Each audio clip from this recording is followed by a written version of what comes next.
My name is Tom Osborne, and this is Ansley Quiros, and we are the interviewers here. Our two subjects for interview are the Reverend Jim Thompson and the Reverend Fred Perkins. They are longtime friends, both ministers for many years in Florence, and Reverend Perkins is in fact in his 44th year of active ministry at the Tennessee Valley Community Church. Reverend Thompson was a minister in the Presbyterian Church here in Florence. I am the president this year of the Shoals Interfaith Council and professor emeritus of history at the University of North Alabama. And Dr. Quiros is currently in her first year as a member of the history department and works with oral history. So we're going to have a conversation here between these two gentlemen. And let me lead off by asking you to tell us something of the background in your lives before you came to Florence, before you got into ministry. How did you get into ministry, and how did you end up in Florence in the 60s? Well, actually, I was born in Sheffield, Alabama, the son of an African Methodist Episcopal minister as such. Cement finisher, plasterer by trade. Born to the African Methodist Episcopal Church, but for some strange reason unknown to me, left that connection, began my ministry at the Methodist Episcopal Church as a certified lay speaker, but feeling that was not what I really need to do, just an appeasement, more or less boxing with the Lord on that issue, and of course wasn't satisfied. Once I entered ministry, my father, along with the bishop, lured me back to African Methodist Episcopal Church. A lot of politics became involved in that particular issue. I became dissatisfied. I've always been a rebel with a cause in my own mind as such. I've led that denomination with the Christian Methodist Church. Again, had some confrontation with the bishop about money as such. Tennessee Valley Community Church had attempted to get me to come in 1967. At that point I said, no, I'm quite happy with my situation, but as fate and God would have it, only a year and a half later, I changed and I began to talk with them and said, we called a pastor yet, saying, haven't called anybody yet. I said, well, consider me. They said, you won't come. I said, things have changed. I started coming to this particular congregation in September of 1969. I was pastoring the Antioch CME Church, Russellville, Alabama, better known as Tharptown. I had 3 associate ministers with me there. So every second and fourth Sunday morning, I'd come up to Tennessee Valley, preach the morning message, go back to Russellville. I got to report to the bishop, stop coming this way. My reply was, as long as my pulpit is covered, you won't tell me where to go and to preach. I'll be there next Sunday morning when they come over and hear me. Of course, I got a very strong reprimand. But in December of 1969, Ms. Annie McClellan asked me, he said, what are you going to do? Because they were using another young man at the time. He was coming over first and third Sundays out of Tennessee. My reply was to her, the church is to decide. I'm already pastoring in church. If you want me, call me, I'll come. Professor W.H. Lewis, at that time, principal of Perkins High School, his wife told everybody in my house except my father, gave me a call on a Sunday night and said, we just elected you pastor. I said, I'll be there next Sunday morning. That was the fourth Sunday in December. We had a snow in Florence, Alabama. The very next Sunday, I got a call and said, don't come until the following Sunday. I came the following Sunday, was installed in April of 1970, been there ever since. The thing is, makes us so unique, all the time being led by higher power. Tennessee Valley came out of the Greater St. Paul in 1938. So theologically, I'm right where I began my ministry as such. I did not know until I came here to this particular congregation that in 1950, they joined an international council, all white, all black joined in 1950. One minister in Illinois who was black said, "We're brothers." Another minister who was white said, "We're brothers." They joined hands. They formed an international council.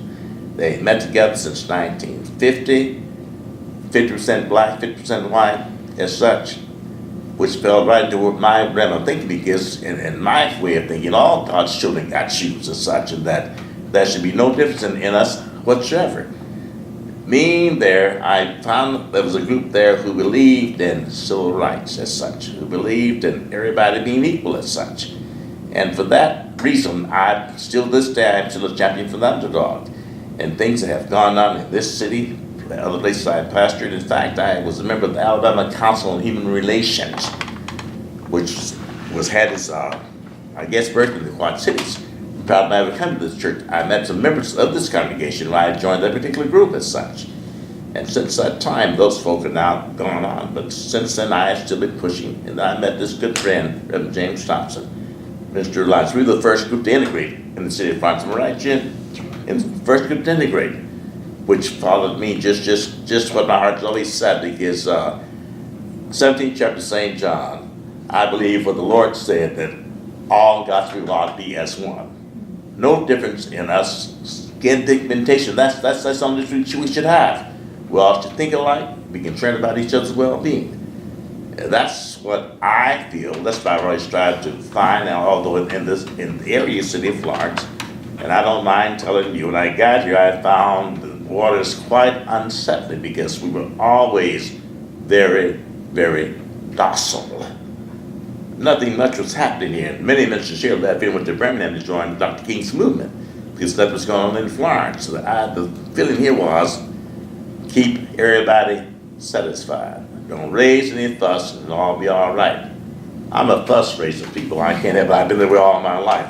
If things are not particularly right, I can't settle that issue. When I first came to this congregation, I was approached by politicians saying, "Hey, will you X number of dollars if you guarantee us X number of votes?" I'm sorry, I don't guarantee votes that way. And it was more or less the thing that was swept under the rug, kept under the cover, kept very, very quiet. In my recollection, we only had 1 or 2 sit-ins in Florence, Alabama, where people were arrested. But Florence and North Alabama rolled into the thing on the skirts of Birmingham, Montgomery, what was going on elsewhere. Reverend Perkins, can you back up a little bit and tell us about your growing up years? Where did you grow up, and how did you get involved in the ministry to begin with? I grew up in Sheffield, Alabama. Everything completely segregated. Water fountains, black, white, that sort of thing. Color was used at that particular day and time. I suppose being under the influence of my father, who was already in ministry when I grew up in that household. In that day and time, it was not an issue whether you're going to go to church. In fact, to use a term, I became a drug addict at that point in time. Drug from Sunday school to church to evening worship, everything, AC leg, everything. My father had an old coupe, and my sister and I rode the back of that coupe.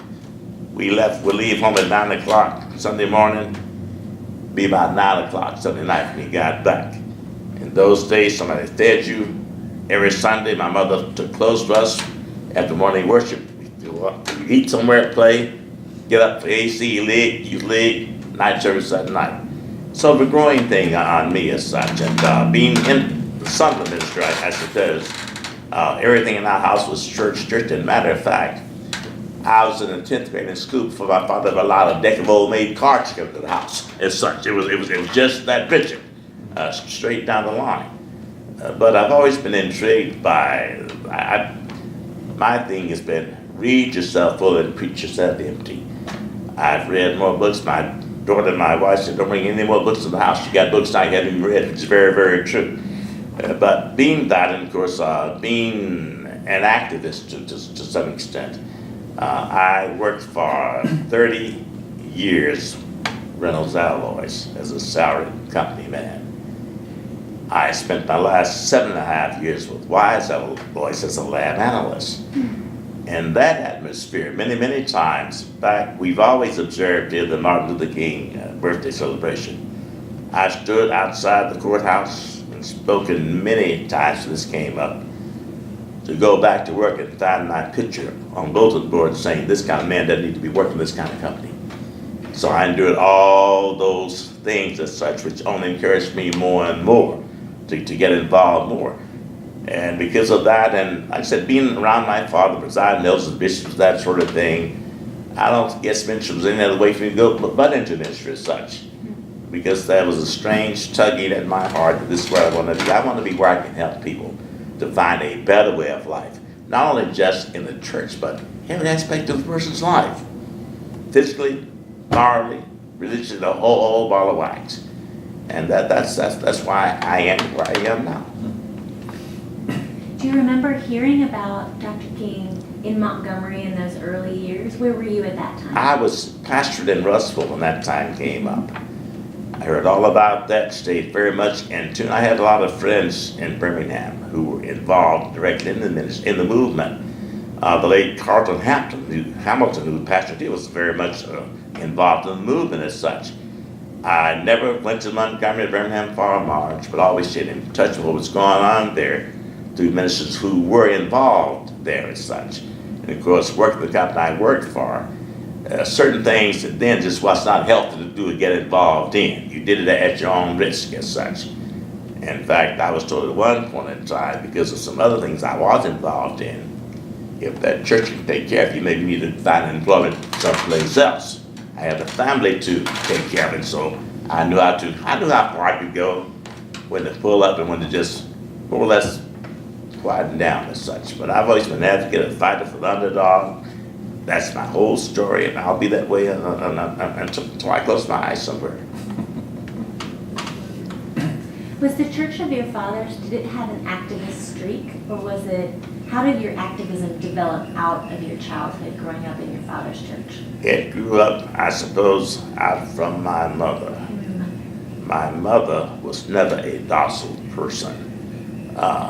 Short in stature, but commanded respect to everybody. An Avon agent as such, from door to door. And in those days, she worked Carver County, Lauderdale County. You need Avon, ding dong, she was there ringing your doorbell, and at least you got what you needed.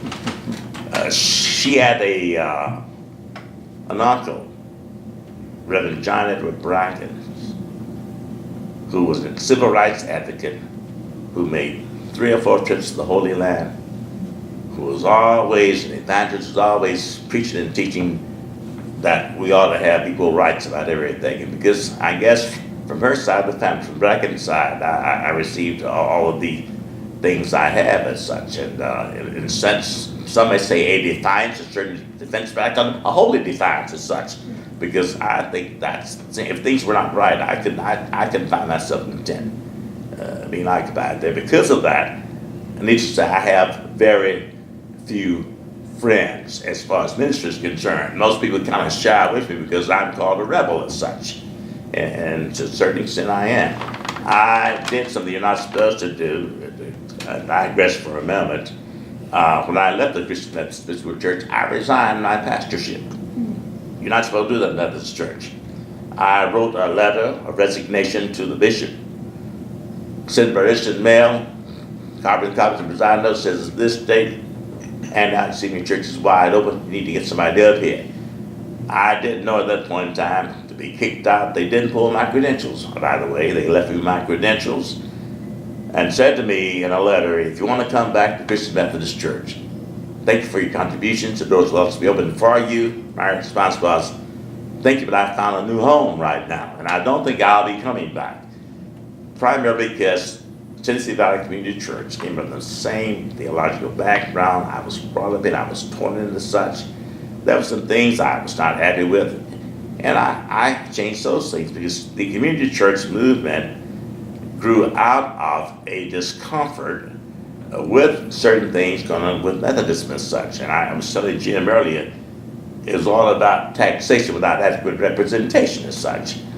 And although people may build a church, it all becomes conference property. They have no claims to whatsoever. This definitely went against my grain. And plus the fact I resented the bishop telling me where I had to go, where I had to serve, whether I liked it there, or people even wanted me there.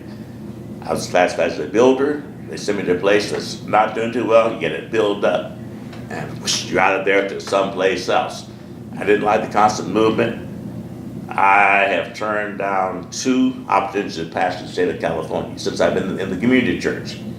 My mother was here, my roots was here, and I did not hear the voice of God telling me it's time for you to move yet.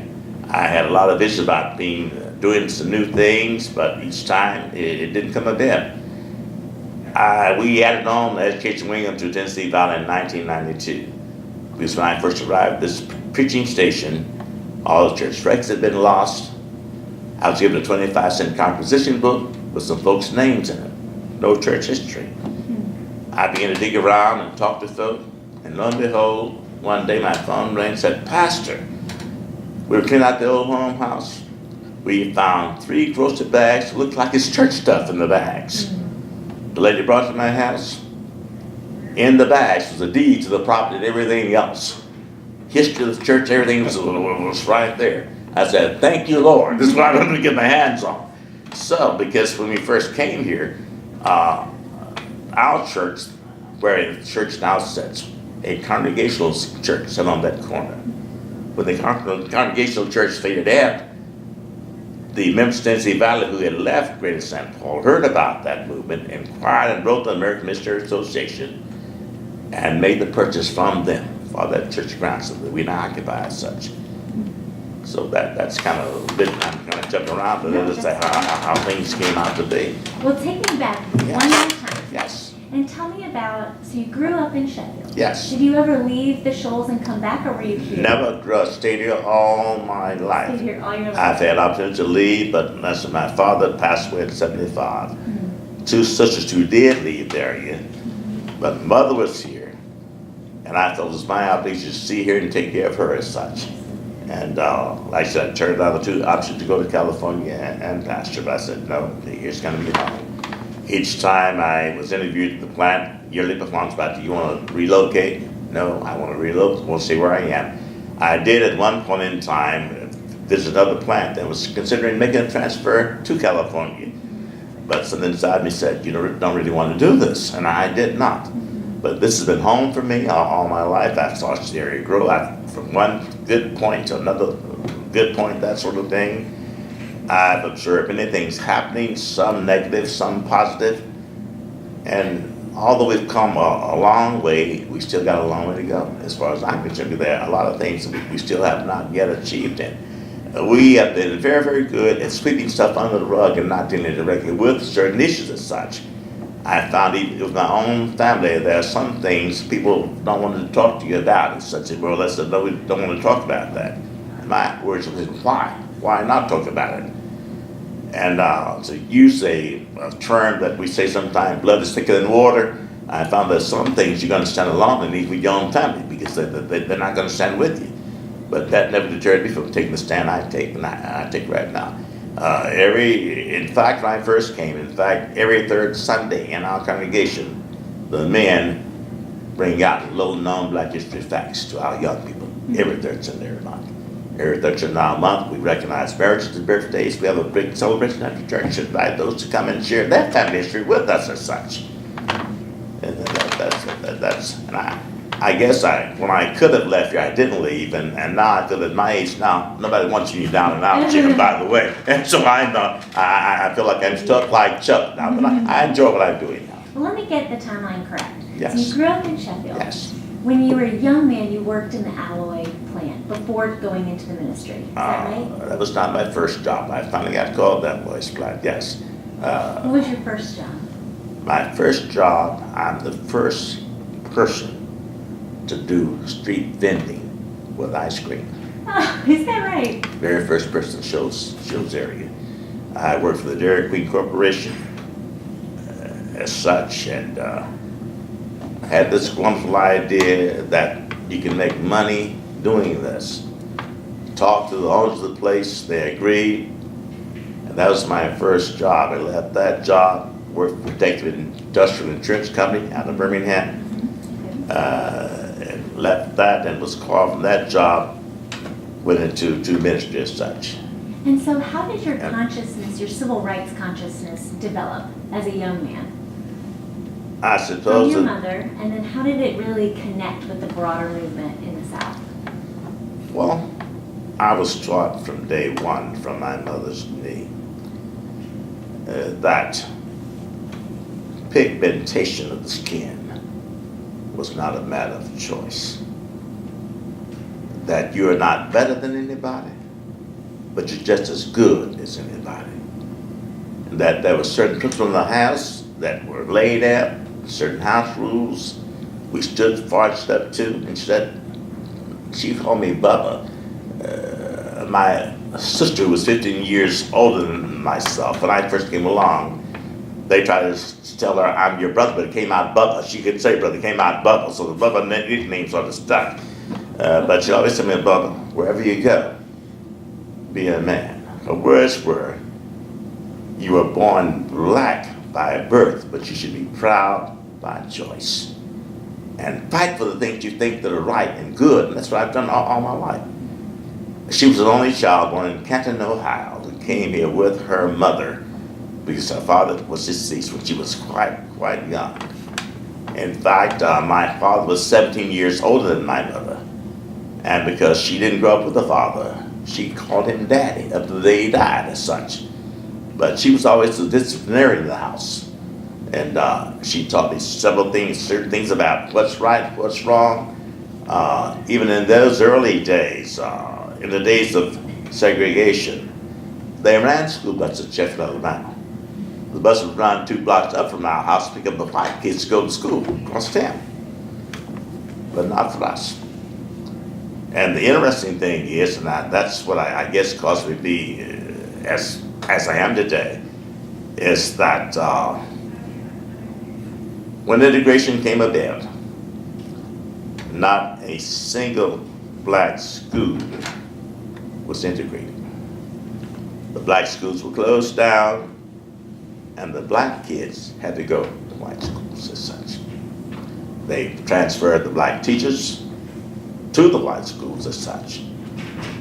Students the same way, but not a single black school was held on to say, this is where we're gonna go to school. At that point in time, here in Florence, Slater was probably the newest school in the city as such. But the black children had to go to coffee or they were Bradshaw. And I saw all these things take place. Many days in Sheffield, we'd go to the Carver Theater on Montgomery Avenue.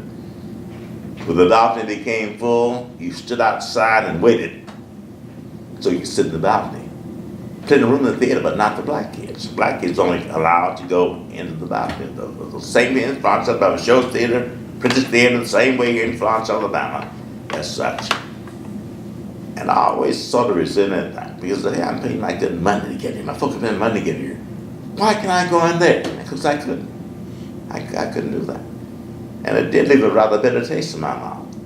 And it caused me to want to fight for the rights of those underprivileged folk who couldn't get into certain places as such. And it impacted me in a very definite way as such. And always working under the cover, behind the scenes, because I knew there were certain things for family safety as such. You didn't want to put your family in harm's way. And I think a lot of that still happens today. Not nearly as vicious as it was in those days, but I think it still goes on. And I think we ought to reach a point wherein we recognize the fact, and something I tell people, Jim, I tell my congregations all the time, that when it comes even to our educational status and everything else, there are 2 upstairs grades. One is called theology, the other is called psychology. There's a downstairs grade called sociology, but all 3 work for the butler. Butler is a servant type person. Please, thank and respect will still take you anywhere in the world you want to go. And I believe that with all my mind, heart, body, soul, and strength. I preach this thing for 51 years now, as such, and I believe that. And if I die right now, I die believing that. And I'm trying to show the same thing in my children. Not better, but just as good. And don't accept second-class citizenship anywhere you are. Don't accept it. A man once said that if you show them the back door often enough, even when there's not one there, you'll go and stand and wait to be sure if someone cuts one there. That's never been me. I've never been the back door person. I want to go through the front door. I want to go through the front door. And I've told my kids the very same thing. And in life, I told them you may get knocked down, but a good, strong Perkins man doesn't stay down. You always get up. And fine cream always comes to the top. It doesn't stay on the bottom. And I believe that. Reverend Thompson, let's talk about you. Can you begin with your early days in Scottsboro and take us through how you began to get involved with the movement in the Shoals, and then we'll talk about the Ministerial Alliance together. I was born in Scottsboro, Alabama in 1928. My father was a lawyer, and we were involved in the Presbyterian church there. My grandfather had been a Presbyterian minister, so we were steeped in that. When I was 3 years old, the young men who were arrested in Paint Rock, Alabama, who came to be known as the Scottsboro Boys, were brought to Scottsboro and put in jail there. My father was the county solicitor, and he had a responsibility in the prosecution of those young men, and he was relieved from his job, and I think it was because he was a person who was fair and held out for due process and a lot of things when some people were thinking lynching on their mind.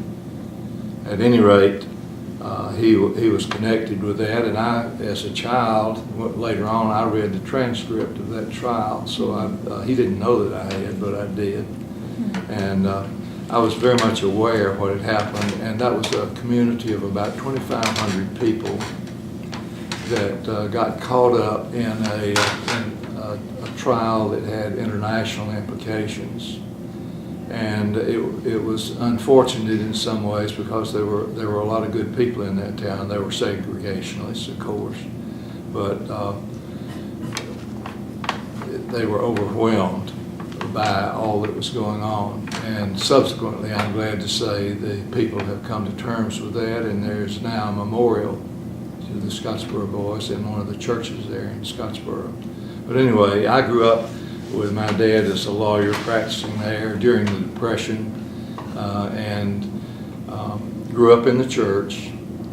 And when I graduated from high school, I decided that I wanted to become a chemist, so I went to Auburn. And I wanted to be a chemist because in high school I'd enjoyed making soap and hydrogen sulfide, and I thought that was neat. And so I went down to Auburn to be a chemist. I stayed in the School of Chemistry for 2 years, and I finally realized that I was not a lab person, but I was a people person. I've been involved in the Westminster Fellowship in Auburn. Dr. John Leith was my pastor, and he had a profound effect on my life. But anyway, I got very involved in the Westminster Fellowship, and I decided that I really wanted to maybe go into the ministry. So I changed from science study to the basement to sociology, and I majored in sociology and minored in psychology, planning to go into the ministry. I had a wonderful experience while I was at Auburn. That was in the 50s. And we had a young man from Tuskegee Institute who came over and spoke to our Westminster Fellowship. And I didn't have a car down there, but I just happened to have a car at that time. Dad had let me borrow it. And when he got ready to go back to Tuskegee, he was going to wait and ride the bus. And I asked him if I could take him back. And I rode him back. And it's an 18-mile drive. but we had a really important for me conversation, because I asked him what it felt like to be black in a segregated society. And I can't tell you what his name is, but I can tell you what he said to me. He told me what it felt like to be treated like black people were in a segregated society. He really leveled with me, and it touched me deeply. And that was the first time a black person had ever told me anything about what they felt. And that was an important consciousness raising experience for me. But anyway, I made a commitment to go into the ministry. And in 1950, when I was between my junior and senior year, I worked in a small Presbyterian church in Troy, Alabama, as a youth director and that sort of thing. But I also got to preach. I still don't understand why the minister went on vacation and left that church in my hands. But anyway, he did. But while I was there, a friend called me and told me that he and I and some others in our class, my class in high school was the first class that was not drafted to go into the military during the Second World War. But he called and told me that we had been drafted. So I asked the draft board if they would let me see if I could pass the test to get in pilot training. And I did, and I got into pilot training. And I served in the Air Force for 5 years as a fighter pilot and flew in Korea. That was 1950 to 1955. From 1951 until 1955. And I'm sorry. while I was serving, after I got back from Korea, I was stationed as an instructor out in Del Rio, Texas, which everybody told me was the jumping off place in the world. But I got involved in the Presbyterian church there. And before I left to go in the Air Force, I went into the care of Presbytery as a candidate for the ministry. So all the time that I was in the Air Force, I was unofficially a candidate for the ministry.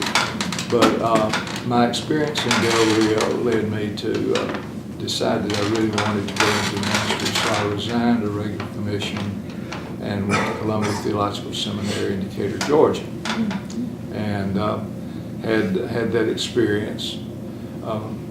When I graduated from seminary, I had an opportunity to go to Tuskegee, Alabama, and serve as pastor. I graduated in 1958 with a child, with a wife and an expectant child she was carrying, and went to Tuskegee to be pastor there. I lasted for a little over 3 years in Tuskegee. There's a lawsuit that is entitled Gomillion versus Lightfoot. Dr. Gomillion was the dean at Tuskegee Institute and was very instrumental in the movement to integrate the community. And Lightfoot was the mayor of the town, and he also was the clerk of session in the First Presbyterian Church that I was serving.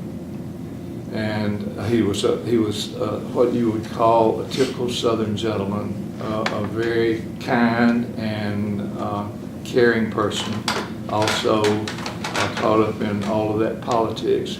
When I got to Tuskegee, they had just gerrymandered the city limits. Governor Wallace and Speaker of the House had led that. So the voting had been gerrymandered, and so that no black person could vote in city elections. Well, I got into that, and I went there as a pastor to minister to a community, and the tension that I felt there was between being a pastor and being a prophet. And it was a really difficult experience. Tuskegee had a Methodist church and a Baptist church and a Presbyterian church, and there was also a Church of Christ out on the city limits. But the circumstances there, the Baptist minister was a segregationist. The Methodist minister was under fire, that he was going to get run off. And I was torn between being a pastor to the people that I'd come there to minister with and doing something about the racial situation that existed there. Mayor Lightfoot was a good clerk of the session, and he was also a good mayor. He told Dr. Gamillion, I am told, that his office was open to Dr. Gamillion. The door was open, and he was welcome to come in any time he wanted to. The only stricture on that would be that he did not want him to talk about race relations.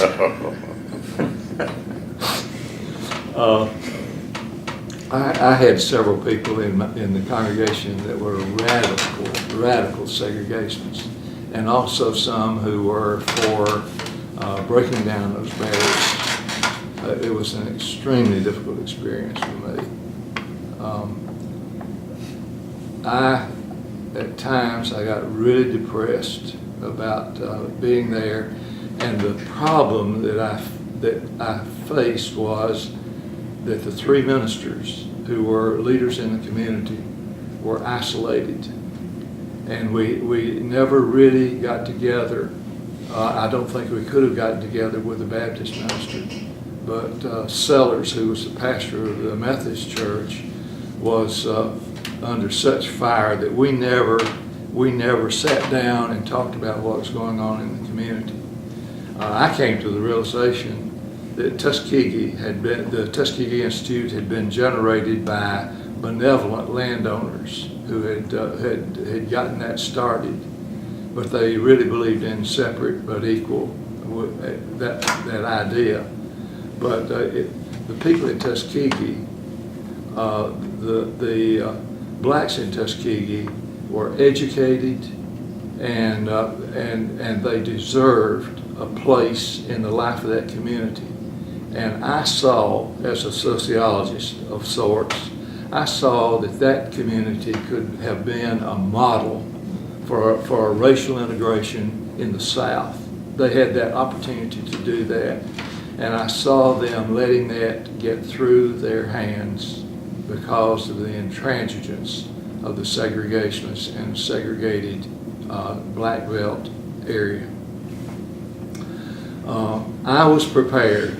Every year I preached a race relations sermon, and that's the only time that I wrote sermons so that I could defend what I had said and had it in black and white. That was beginning in 1958? In 1958, preaching a race and through relations. 61. I have those recorded sermons. Do you? Yeah, but and they were not they weren't Amos standing in the public square, but they were raising questions about segregation and integration. And anyway.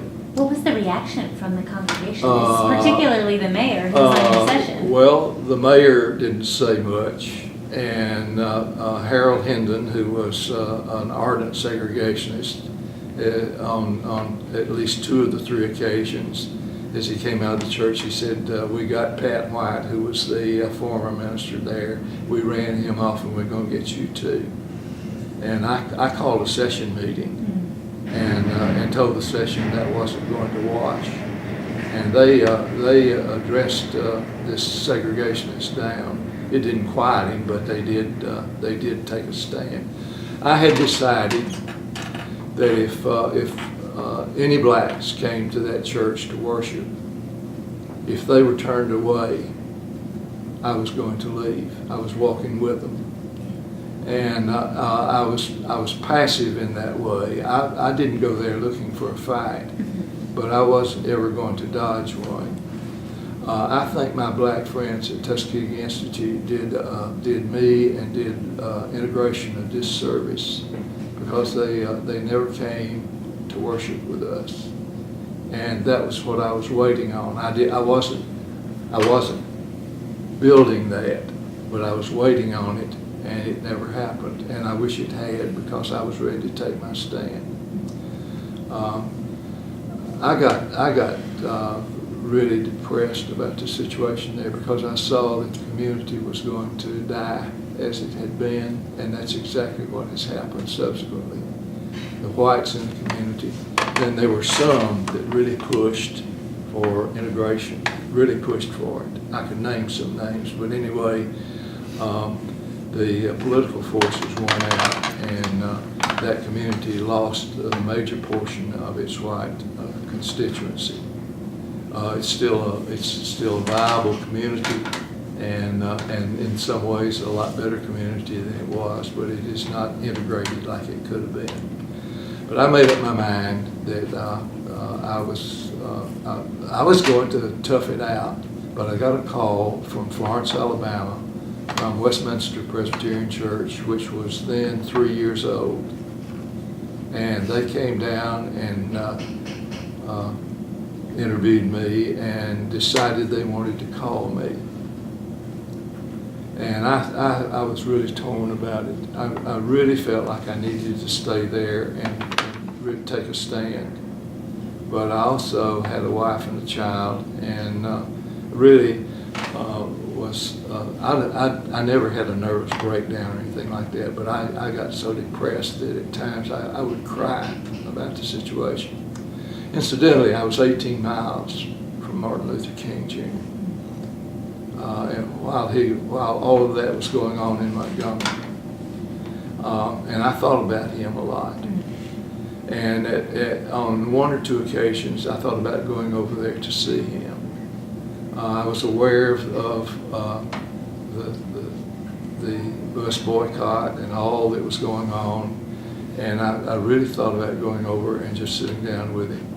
But I never did do it, and I have subsequently wished that I had.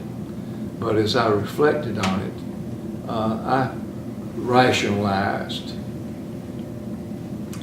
that I hadn't done that, but he was up to his nose, not his elbows or his shoulder blades, but he was up to his nose in the boycott and all that was going on there. And he didn't need some white guy from Tuskegee, Alabama, some preacher coming over there and crying on his shoulder about what was going on in Tuskegee. He had his hands full. But I was very much aware of that, and read his stride toward freedom, and identified with what he did. When I came to Florence, I told, incidentally, I had the mayor of the city as my clerk of session there, and the clerk of session at Westminster was an FBI agent. And I thought, what a contrast. But anyway, when I came to Westminster and negotiated with them about accepting the call, one condition that I laid out was that anybody who came to that church to worship would not be turned away and would not be seated on the front row, but would be able to sit down where they wanted to in the congregation. And that was an understanding that we had. And I mentioned that because it was foundational to where I was when I came to Florence. I came to help a new congregation grow, but also came with a lot of awareness about what I had seen in Tuskegee and the way that my father had reared me, and the experiences I'd had that had raised my consciousness about the plight of black people in a segregated society. So when I came here, to my deep satisfaction, I found that the Florence Ministerial Association was integrated.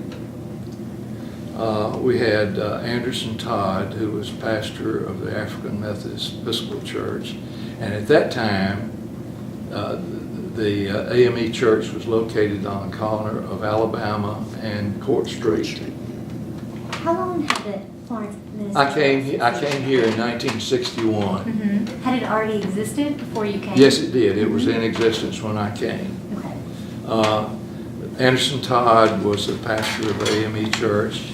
Dr. Nelson was pastor of the St. Mark's. St. Mark's Baptist Church. And we had Mr. Hargrave. I remember him because he was out in North Florence.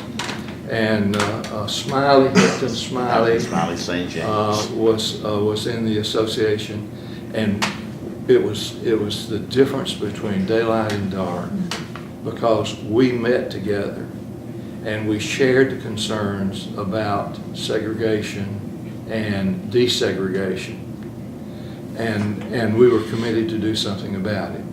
Now, we didn't ever organize a march in Florence or anything like that, but everybody knew that we were together.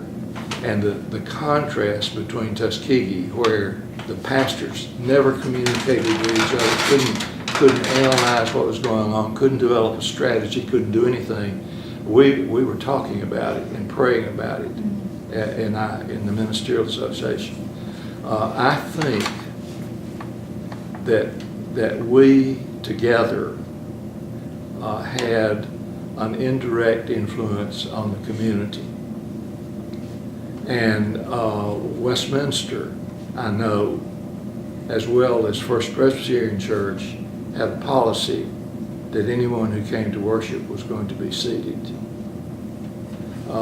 Did anyone ever come?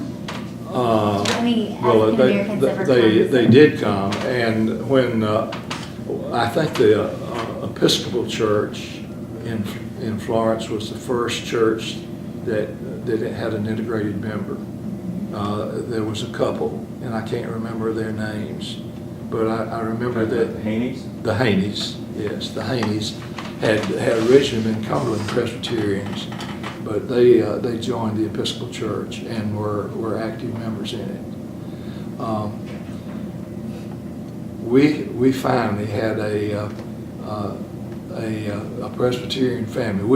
Wayne Todd was the pastor at First Presbyterian Church by that time, and Wayne and I had come to the conclusion that if anyone came seeking membership, they would be welcomed. But if a Presbyterian family came, we were going after them.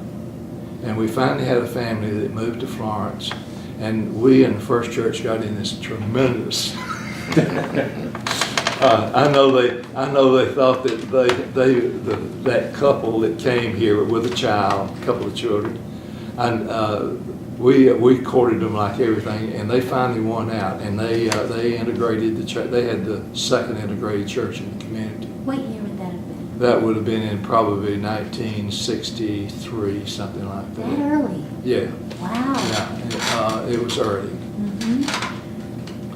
And then we had a family that came, and they joined, a Presbyterian family joined our church, the Fields, and we had a couple of elders who were segregationists, and one was an old CB, and he was an elder in the church, and he made the remark that I'm not going to use the N word, but if anybody ever came to that church and joined, he was leaving. And I finally came to the conclusion that maybe he was just talking, and that if we did it, he might ease off. But when the Fields joined the church, he packed and left. And we had a couple of families that left, but we quietly integrated the church, and they became a part. An integral part of that community of faith. But the ministers, I think, had an effect on the community, not as much active as emotional effect on the community, that everybody knew where we were. And I think people on the city council and at the college knew that. And I remember when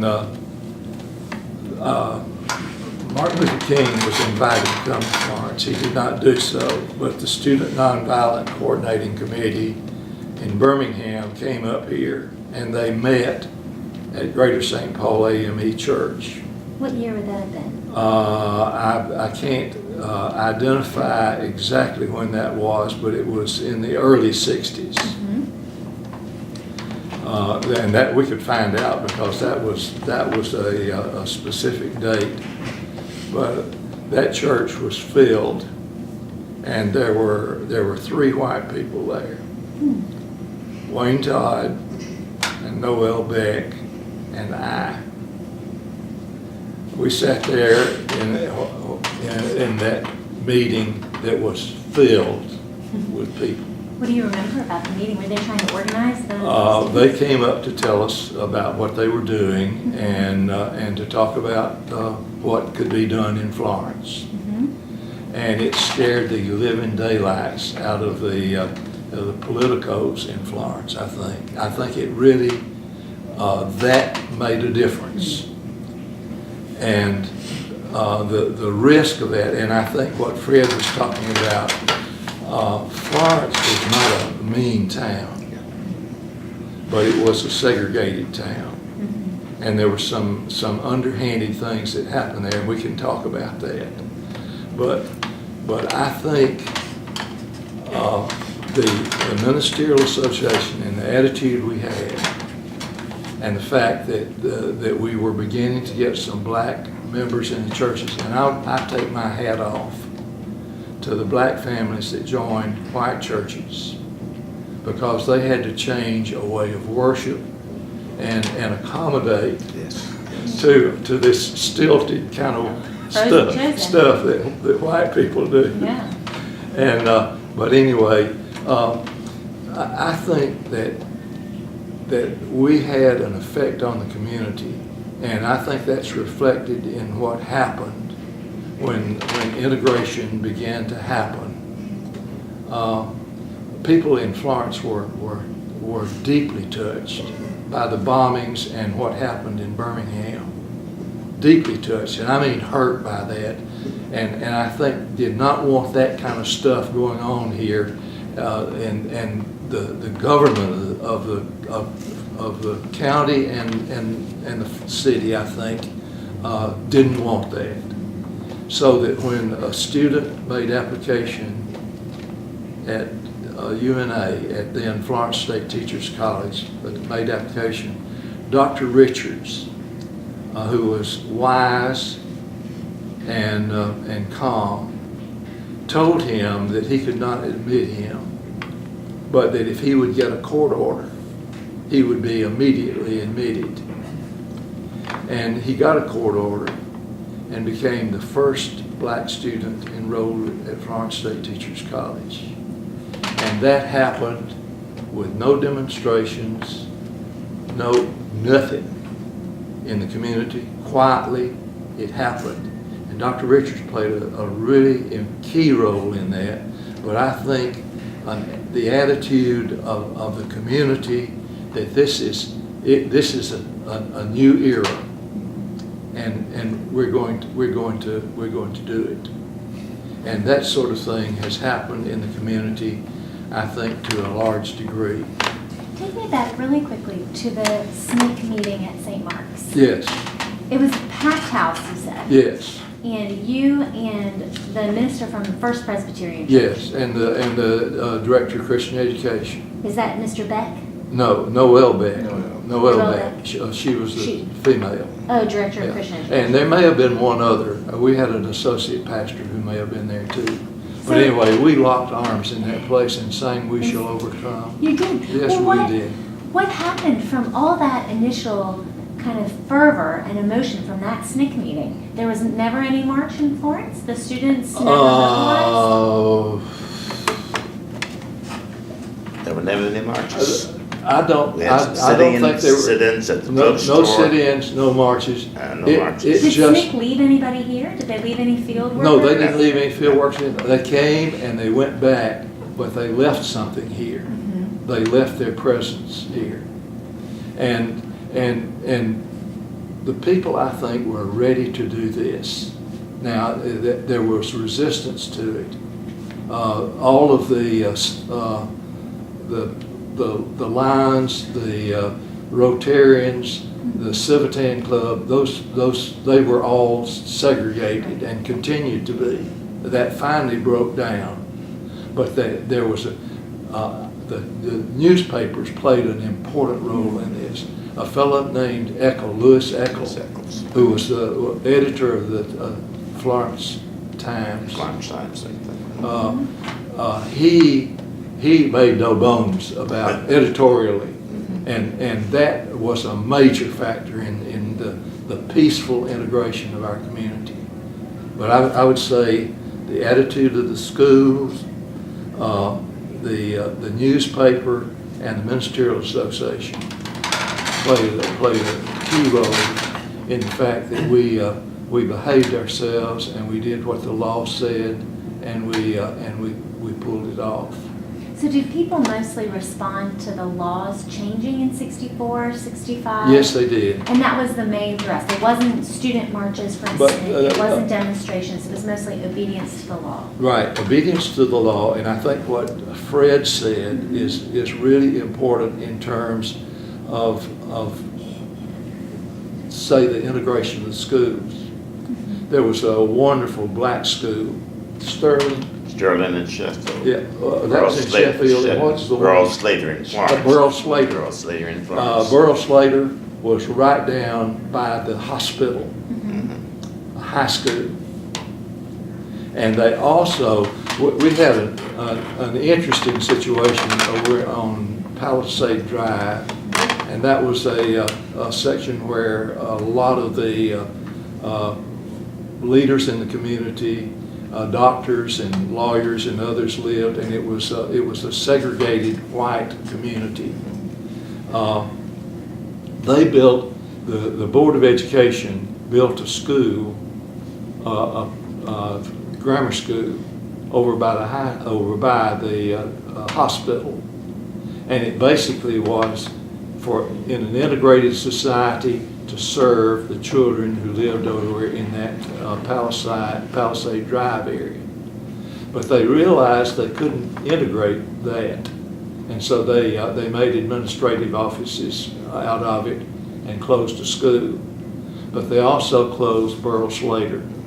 They closed the black schools, and they integrated the community by transporting black children to the white schools. There were no episodes of violence in any of those integrations. Really, there weren't. Everybody behaved themselves, but that, to me, one of the greatest symbols of an attitude, a segregationist attitude, was the erection of Courtview Towers in Florence. It's a high-rise apartment complex that the Florence Housing Authority built. But when they decided to build it, they built it across the road that led from downtown Florence to the heart of the black community in Florence.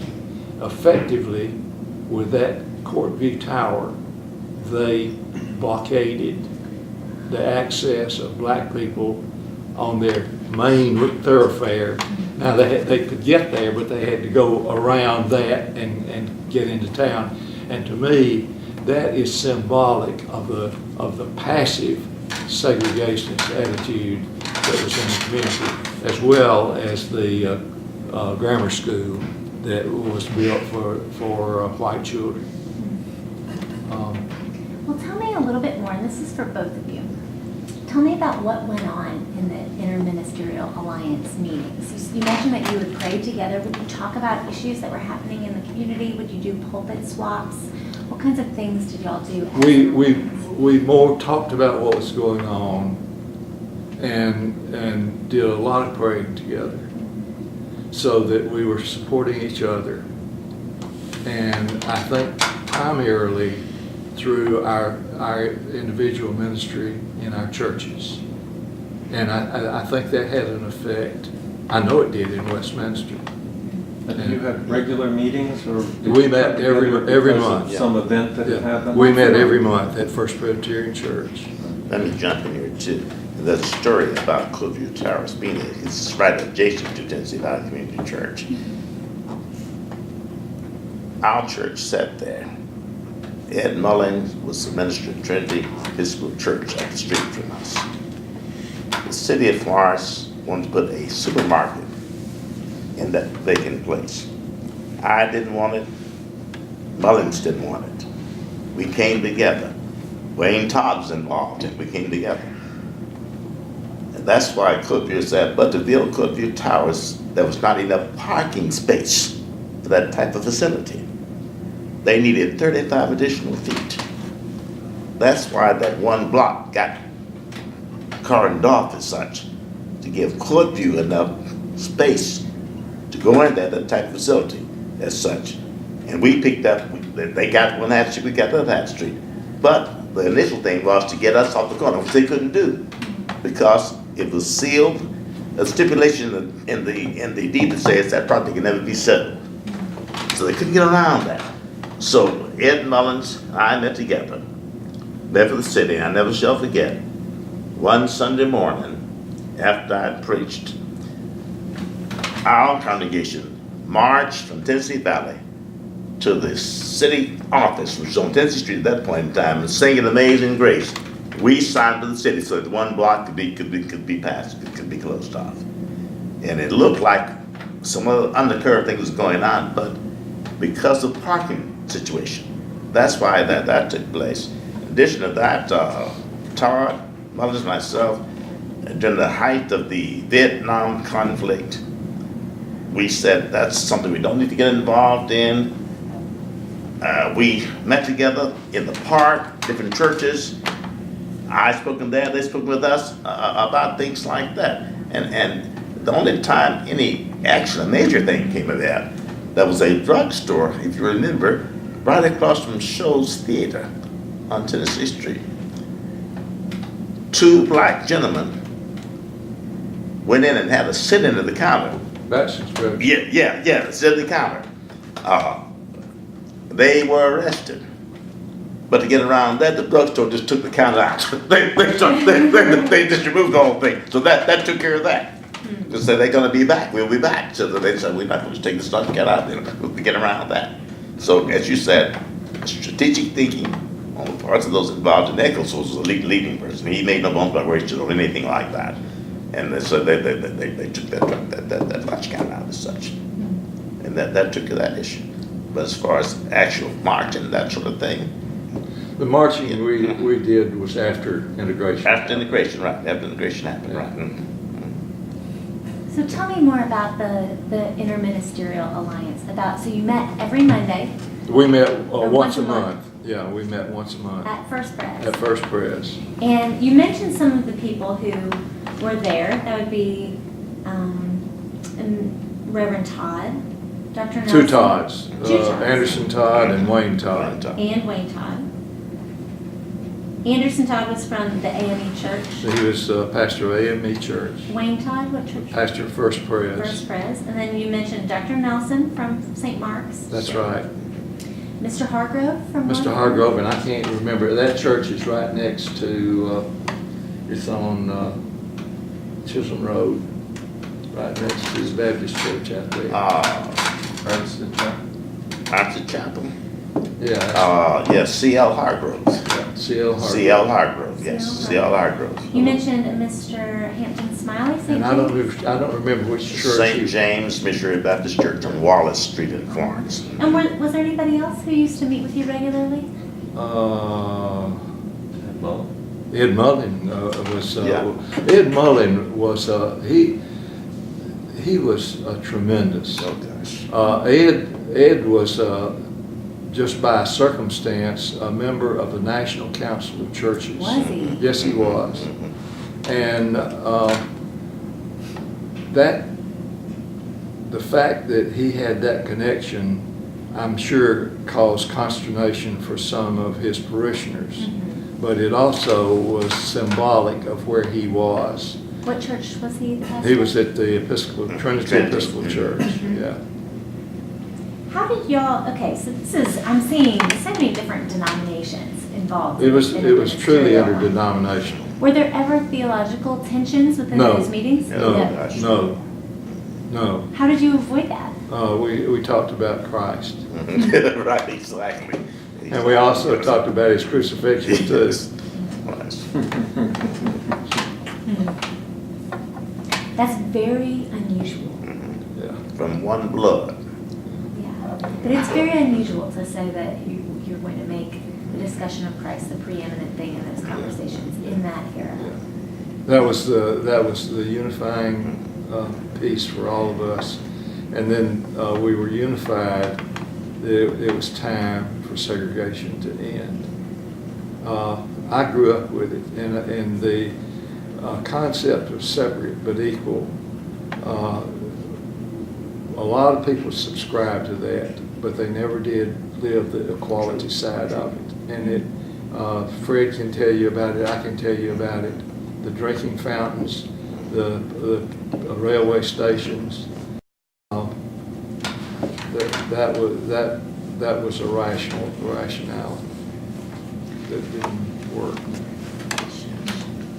Well, describe the end of that mentality, the end of separate but equal in Florence. How did that come? Was it quietly? Was it all at once? No, Who led it? we obeyed the law, and a lot of people rejoiced that it happened, and a lot of people resigned themselves to the fact that it happened, and they didn't like it, and some of them still don't like That's it. true. That's true, yeah.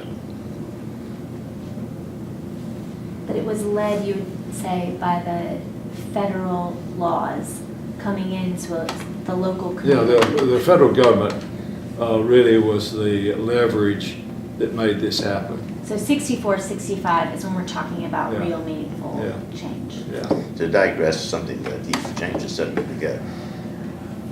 We saw here what happened in Birmingham and other places. We said we don't want that. Don't want that here. I think that was Yeah, right, yeah. a Yeah. very powerful Very powerful. sentiment Mhm. that this community was not going to let Yeah, itself better than that. have something like that Exactly. happen here. Exactly. You mentioned the response to the church bombing in Birmingham, Yeah. for example. Yeah.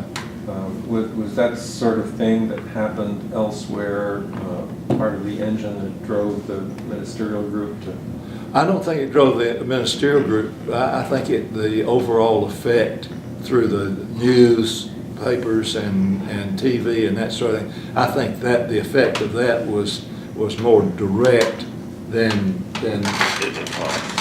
us. We were hanging together, and we knew where we were going. More for one another, a community Yeah. amongst the And ministry. as a matter of fact, in that bombing took place, I worked with an agent whose daughter was killed in that bombing. Did you? Yes, he was here and he was coming down from Birmingham to work us in Sheffield office when that took place. And of course, those of us who knew him in that situation, here again was a sign, we don't want this kind of thing happening here. So it was heartrending and saying, I've cried many a night, Jim, about things that were going on that I couldn't think immediately about, but because you knew people who had experienced this kind of thing as such. But for the grace of God, if cooler heads had not prevailed here, if people had not been willing to stand up and make a stand, because this is our last, this is what we're going to do. And I think that makes a difference than something you said, which is basically true. In the Alliance, we just talked about Christ. And that's an antidote I like to throw in. But Christ Yeah. at work in the world. At work in the world, really. Yeah. At work in the world. At work in the world. Work in the world. Not just at work in the world. It's easy to talk about Christ and not do anything about Right, Christ. exactly. So what was your anecdote? It's something that you said you found it kind of unusual for that to take place. Florence-Lauderdale is a young minister took his first congregation, a very prestigious group, lawyers, doctors, teachers, and out of frustration he said to his mom and his mother, I'm frustrated, I don't know what to do here. I'm afraid if I say something about science, I'll make the wrong mistake, I'll be corrected by the teacher. Afraid to say something about laws, the lawyer's gonna correct me. What shall I do? Mother said, tell him about Christ. The only thing you know about him, tell him about Christ, and you'll be all right. Well, when did the Interministerial Alliance begin? When did that start? It predated you, right? It predated me. It was here when I came, and that was in 1961. Do you have any idea when it did begin or who No, I began it? don't. I have no idea. But Dr. Hollingsworth at First Pres, Ed Mullin, Dr. Mullin, and Archibald was pastor at the First Methodist Yeah, Church. First Methodist, They laid the foundation for that to happen. Was it related to the civil rights movement and its beginnings or not? I don't think so. I think they met together because of ecumenical interests. Was that maybe something that came out of the National Council of Churches or some bigger ecumenical movements in the world? Or what do you think the impulse was for that interministerial alliance, interracial interministerial alliance so early? I don't know, other than the fact that there were a bunch of us that knew that was the way it needed to be. Okay. That was the way it ought to be. And there were things we couldn't do, but that was something we could do. I know Mullen spent many years in the Philippines, Yes, he did. Yes, he did. working with people who were Chinese and Filipino, and actually he grew up in Massachusetts, so he wasn't raised in that He was segregated cosmopolitan. society, Yeah, but he from a was very much cosmopolitan so. view. Yeah. I don't know enough about Wayne Todd's background. I do. I There's know him something well. parallel there. Yeah. But maybe he just had a collection of personalities and long-term ministry with a group of people who were not brought up assuming that segregation was part of the inevitable. I think that's true. Situation. I knew Wayne when we were in college. We met. He was the moderator of the Synod of Tennessee Westminster Fellowship. I was the moderator of the Synod of Alabama Westminster Fellowship. And in 1950, we went to North Carolina and met at Warren Wilson College as an integrated group, and could not go to Montreat, which was the Presbyterian Conference grounds, because it was not integrated and they would not allow blacks there. And but that's when I met Wayne, and I've known him ever since then.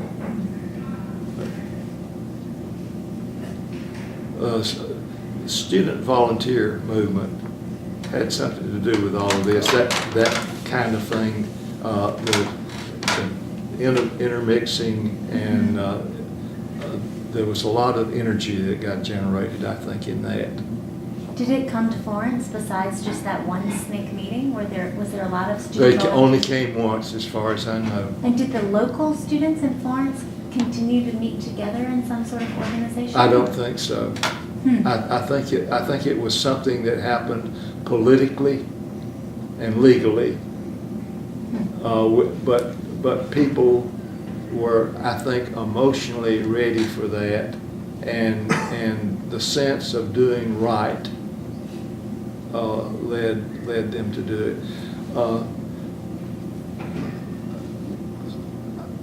I think Florence, North Alabama, is different from Central and South Alabama.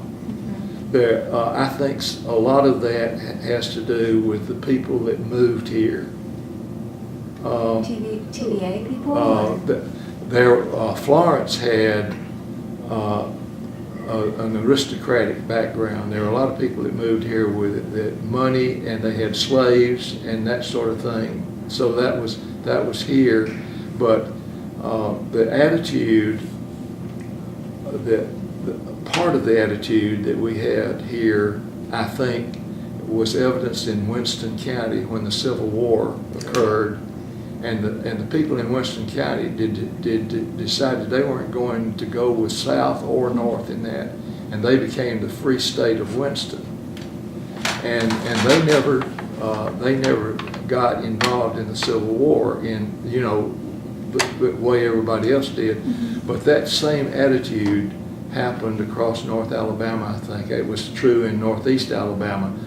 Segregationists, but there was a sense of independence, and not a lot of people owned slaves. A lot of people were free citizens, and they were making their own way. And I know that in Paint Rock Valley, there was a black family that lived there prior to the Civil War, and they were free, and they lived there, and farmed and made a living there. So there was a little bit different attitude, and I think it ties in with economics to a great degree, but also a sense of independence, and people in North Alabama were not as involved in the Civil War as in other areas in South and Central Alabama. A lot of people got in it, but there were families that were divided about it. It's more like Tennessee that way. Yeah, I think the attitude in Tennessee is pretty much the same attitude that we had in North Alabama. Makes sense to me. So if I were to sum up in some ways the civil rights era as it happened in Florence, and jump in and correct me, it sounds like what you're saying is Florence had a couple unique factors. One being economics. It didn't have the same demographics as other places in the state of Alabama. Not as much, yeah. Not as much. The fact that there was an interministerial alliance that had pre-existed that could kind of hold the tensions down, prepare congregations emotionally, spiritually, intellectually even, for changes that would come in the early 1960s. That the ministers were not isolated from one another. That's right. But were able to pray with one another and support one another and show their congregations you have nothing to fear in interracial relationships of this sort, which led to early interracial congregations, at least in the Presbyterian denominations and the Episcopalians. Episcopal Church, and I think the Church of Christ may have pulled this off too. Really? Yeah, and I don't know about that, but I know in Tuskegee that the Church of Christ was the only group that didn't have the flap. And I know that's true because the banker that I had in Tuskegee was a member of that congregation, and I think they had already come to terms with things because they made up their mind what they were going to do, and they didn't have anybody from up there That's telling right. them what they ought to do. That's right. That sort of thing, other than way up there. Yeah. Way out there. So Church of Christ too. And the other thing you mentioned was that because of that early groundwork, the tilling of the soil, when the laws came, people mostly complied. There was mostly obedience and peace. Also, there was no combative student movement. Very There was little. no Very little confrontational confrontational student stuff. movement. Anytime there was a sit-in, they just pulled the counter out, as a metaphor. Yeah. If there was a lunch counter incident, the counter was gone. And so in Florence, we just took the counters out. Anything else that you guys can think of to add to sort of that portrait of the Civil Rights era in Florence? And the role of the Interministerial Alliance? I think that's pretty well what I would say about it. As a postscript, after we accomplished integration, everybody got complacent. True. And the blacks began to work together. The whites began to work together. And we do not have an integrated ministerial association anymore. And Fred and I are working to turn that around. We're going to Reverend turn it Perkins, did you have anything to add about what you remember in the black community? Was that the same sort of? Same sort of scenario, and the only thing that was an effort was made some years ago. What's the minister's name? Was that First Baptist Church in Florence-Lauderdale? He gave me a call several years ago. Otis Brooks. Not Brooks. Not Brooks. This pastor came from Valley Grove to Florence. I can't call his name right now, but he called me and said, "Listen, We're all downtown churches together. We need to come back together, so we start having then a joint Thanksgiving service. In fact, that's the first attempt we made to get this back. And after that joint Thanksgiving service, after he left First Baptist, this more or less way down until this guy here's been a thorn in my flesh. He won't leave me alone. He keeps calling me up and say, "Hey, we need to get this thing back together," you know. And in fact, when I've been in church once and they was at the back door already. "I need to talk to you." I said, "Okay." So it's guys like James Thompson who still have that spirit, that fire in the belly, I would call it, that says we've become too docile, too complacent, less yet something started. When did it end? When did the Interministerial Alliance shake out? Very shortly after integration became a fact. Really? Yes. Yeah, yeah. Why do you think it ended then? I think everybody felt like it was done. Yeah. People arrived, so That it is, wasn't the yeah. purpose of the Interministerial Alliance. No, No, it wasn't. no. It wasn't. But I think it was. It just began to sort of pursue congregational Right. interest rather than community interest. And what we are faced with now is in the state of Alabama, we have a constitution that is the longest constitution of any governmental agency in the world, and it's getting longer every year. And the tax structure is terrible in it. The funding for schools is terrible, and that's where we need to go to work again. And Alabama Arise is a good example of what the agenda that we need to get into so that we do something about that, and we can. We can. Yeah. One last question. Was there ever, following the peaceful integration of Florence, I know that everybody had their eye on what's happening around the country. Was there ever a Black Power movement in Florence? Was there ever, did whites in Florence become more fearful after events like Watts or after the rise of the Black Panthers in other places? Or was there any talk about Lowndes County, Alabama, and the Black Panthers there? Was there ever a Black Power movement? No, I don't think so. I don't think so. Larry Wright's the minister's name. I could call Larry Wright is the minister of First Baptist Church in Florence. Oh. He had to come with Larry Wright. His name just came to me. We didn't have that going on now. We did not. There wasn't that sense of, that's what switched for a lot of people, is following the Civil Rights Act and the Voting Rights Act. After those episodes of violence is when people started to actually retreat back into segregation, kind of de facto segregation. But we didn't have that here. No, we've gotten more and more open. I think all of the, as far as I know, all of the clubs like Rotary and Lions Club, what have you, they are integrated now, and there's still a lot to do, but we've come a long way. But there was never an explosion of violence. There was never a moment of tension following integration. Not really. Yeah, Yeah, very unusual. it is unusual. Well, you two gentlemen played an important part in We just happen to be here. making that through, I think. Well, on both of your early experiences, Sounds it's to be all right. interesting to hear your stories and for you to hear about your mother being an activist and sort of saying, you remember.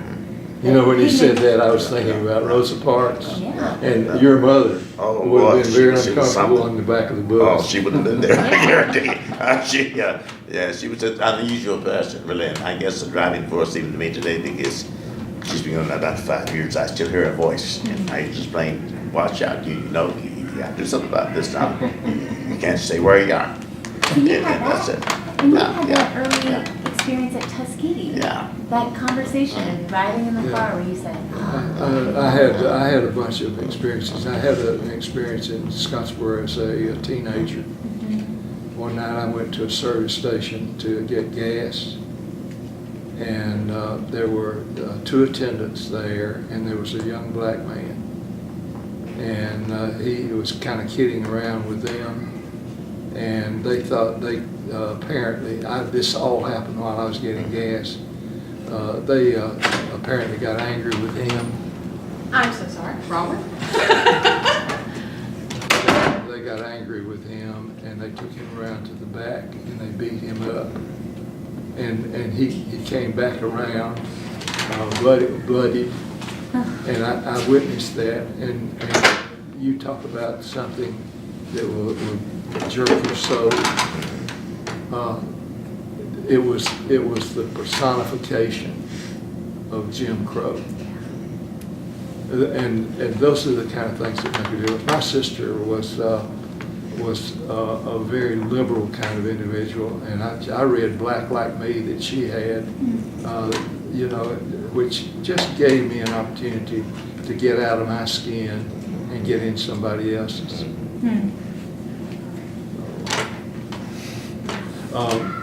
We need to do some things in our community that will, I think, cement what the whole integration movement is about, and there's room for that kind of improvement. I appreciate both of you taking the time to sit down with us today and share some of your stories and help us understand what happened in Florence and understand the foundation for the work still to do. Thank you for your interest and It's, pointing to that. Very much. Yes. It's an honor for us to hear from you and to thank you for the work that you both have done in the community for so many years. I'm 86, so I've seen a lot of life. How about you could tell us stories for days, both of you. Both of you. Just for the record, it is November the 18th, 2014.